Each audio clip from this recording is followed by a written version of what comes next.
आज की स्टोरी है मुझे परमात्मा दिखा दो। एक बार अकबर ने बीरबल से कहा, मुझे परमात्मा दिखा दो। राजा का हुक्म था। बीरबल बहुत परेशान था कि परमात्मा को कैसे राजा को दिखाए। इसी विचार को लेकर बीरबल छुट्टी पर चला गया और उदास रहने लगा। एक दिन परिवार में चर्चा हुई। उदासी का कारण पूछा गया तो बीरबल ने बता दिया कि राजा ईश्वर के दर्शन करना चाहते हैं। बीरबल का बेटा बोला, कल सुबह मुझे आप साथ ले जाए, मैं अपने आप राजा को दर्शन करा दूंगा। दूसरे दिन सुबह बीरबल और लड़का दरबार में पहुंचे और राजा को कहा, मेरा लड़का आपके प्रश्न के उत्तर का समाधान करेगा। राजा ने सोचा, यह लड़का क्या समाधान करेगा।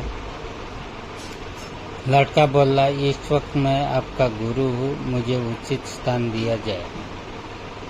राजा ने सोचा, बात तो ठीक कह रहा है, मैंने तो प्रश्न किया है, समाधान करने वाला गुरु समान होता है। राजा ने लड़के के लिए अपने साथ थोड़ा ऊंचा स्थान दिया। लड़का बोला, महाराज एक दूध का कटोरा मंगाओ। राजा ने दूध का कटोरा मंगाया। लड़का बोला, महाराज इस दूध में घी है। राजा बोला, हाँ है। लड़का बोला, पहले मुझे आप उसका दर्शन कराओ। राजा बोला, तुम मूर्ख है, घी के दर्शन ऐसे थोड़े होते हैं। पहले दूध को गर्म करना पड़ता है, फिर उसकी दही जमाना पड़ता है, फिर उसको मगाने में रिड़का जाता है,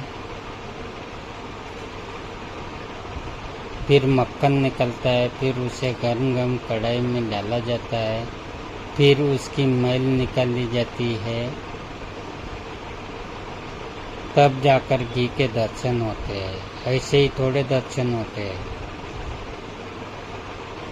लड़का बोला, यही उत्तर है आपके प्रश्न का। पहले इंसान को तपना पड़ता है, फिर उसको जमना पड़ता है, फिर उसको साधना करनी पड़ती है, फिर उसको ज्ञान की अग्नि में तपना होता है, फिर उस ईश्वर के दर्शन होते हैं। अकबर समझ गया और बोला, तू वाकई ही मेरा गुरु है। ईश्वर को जानने के लिए बहुत कुछ करना पड़ता है। वैसे हर आत्मा में ईश्वर का अंश है और उसी को ईश्वर का रूप समझना चाहिए, तभी सुख की प्राप्ति होती है। यह भी संसार का एक नियम है।